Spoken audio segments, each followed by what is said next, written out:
आई हम एक फूल छिटक के एकदम नया भाष पर नया गीत लऽ के अयलहुँ हैं। उम्मीद जे सब गोटा के नीक लागत। अखन पंचमी मधुश्रावणी सब चलैया तो फूल छिटक के सेहो गीत होइ छै तऽ सुनू। फूल छीटू सोहागिन कोबर घर में फूल छीटू, फूल छीटू सोहागिन कोबर घर में फूल छीटू। किनका चढ़ाएब बेली चमेली, किनका चढ़ाएब बेली चमेली, किनका चढ़ाएब गुलाब। हे फूल छीटू, फूल छीटू सोहागिन कोबर घर में फूल छीटू, फूल छीटू सोहागिन कोबर घर में फूल छीटू।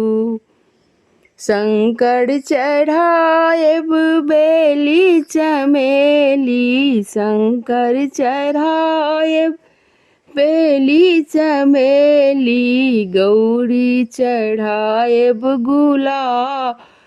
हे फूल छीटू, गौरी चढ़ाएब गुलाब। हे फूल छीटू, फूल छीटू सोहागिन कोबर घर में फूल छीटू, फूल छीटू सोहागिन कोबर घर में फूल छीटू।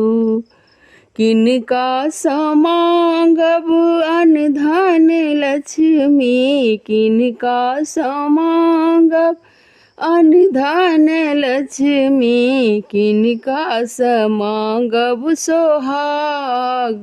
हे फूल छीटू, किनका समांगब सोहाग। हे फूल छीटू, फूल छीटू है सुहबे कोबर घर में फूल छीटू, फूल छीटू है सुहबे कोबर घर में फूल छीटू।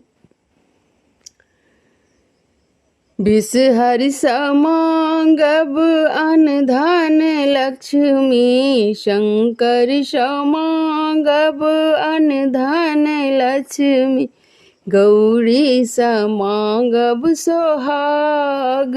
हे फूल छीटू, गौरी समांगब सोहाग। हे फूल छीटू, फूल छीटू है सुहबे कोबर घर में फूल छीटू, फूल छीटू है सुहबे कोबर घर में फूल छीटू। धन्यवाद। यदि नीक लागि जाए तो जरूर हमर चैनल के सब्सक्राइब एंड लाइक शेयर से हो कऽ देबै। सब गोटा सुनथिन आ गौथिन। धन्यवाद।